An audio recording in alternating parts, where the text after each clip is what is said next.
So I am a big fan of filmmaker Yorgos Lanthimos. I particularly liked his movie Poor Things, the film that won all those Academy Awards here. I thought that was a great movie here. But he's a filmmaker that we keep an eye on because he makes genuinely, consistently good movies. And he's got a new one in theaters this week. So let's get to it. Hi, everybody. I'm Sean McBride, the movie guy. And today let's talk about Bugonia. Greetings. Welcome to the headquarters of the human resistance. Where's my hair? Your hair has been destroyed to prevent you from contacting your ship. What ship? Your mothership? Okay.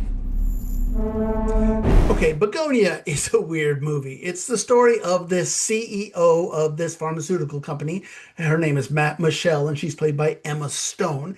And one day, she is kidnapped by these two cousins. They're played by Jesse Plemons and Aidan Devlis.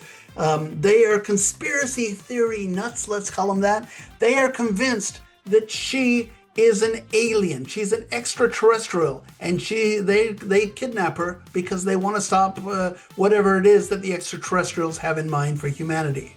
So they no sooner do they subdue her, but they shave her head because, as we all know, aliens communicate with the mother stick.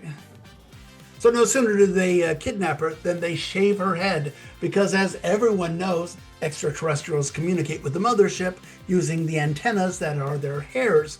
Sure, I guess I missed that in Boy Scouts. But anyway, so they catch her up, and kudos to Emma Stone. She shaved her head for this movie, shows her commitment to her craft. So the movie quickly evolves into a battle of the wills with the CEO, being held captive here, and these two crazy nuts basically trying to convince her that she's an extraterrestrial, and she's saying, you guys are crazy. And then she starts to think, well, maybe I should just lean into this and play with them. Maybe they'll treat me better.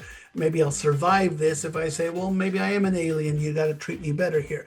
Basically, it becomes a battle of the wills, and then it moves to an ending. We'll talk about that ending a little bit, but it's a lot of fun. Basically, the conspiracy theory guys versus the woman who seems to be corporate America speaking, a businesswoman here. It's a lot of fun watching these guys just kind of square off against each other. Okay, like I said, we're interested in this movie for several reasons, but first among them was Yorgos Lanthimos, who makes really interesting movies. Like I said, Poor Things is perhaps my favorite, but I love The Lobster. About it, he's made a lot of really good movies here. So we always know we're going to get something interesting from him. He's a filmmaker that does not have mainstream taste, shall we say, and I kind of like that. And there's a lot of that on display here. I also love this movie because of the performances, particularly Jesse Plemons and Emma Stone. Where I said, Emma Stone shaved her head for this, so we know she was invested in the film. But Jesse Plemons is really quite good.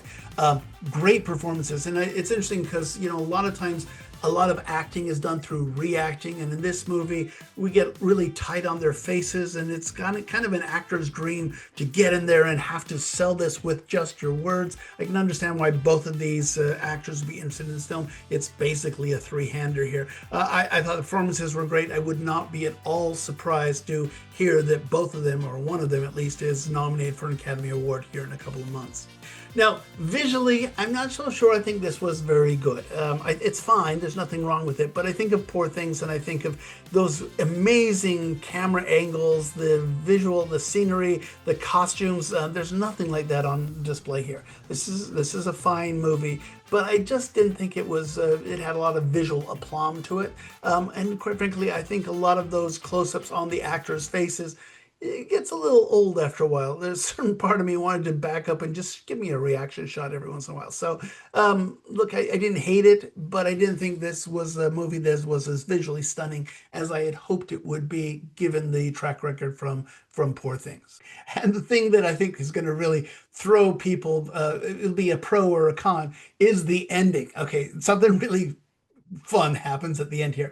I've been polling people that I've met that have gone see this movie, and I ask them, okay, what'd you think about the ending? And it's right split down the middle. Some of them said, yeah, it was cool. It's out of this world, man. I love that. It was not at all what I was expecting, and that was cool because this is a movie that's not trying to do a traditional story here. They loved it.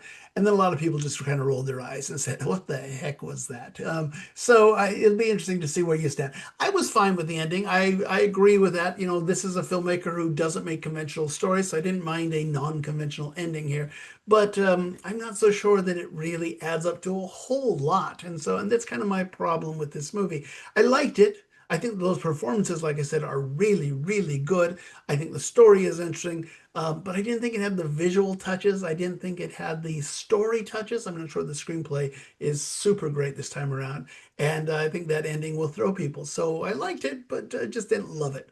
And hey, if you go see this movie, come back and comment below. I'd love to hear what you think about the ending here, because like I said, it's split right down the middle. I've got friends who are saying, "Oh, that was the greatest thing ever," and I've got friends who said, "Oh, that was horrible. I can't believe I waited for that ending." So feel free to come back and comment below. I'd love to hear what you have to say, and of course, feel free to comment on any and all of my Movie Guy Quick Take reviews here. Be sure to subscribe so you get all of those reviews just as soon as they come out.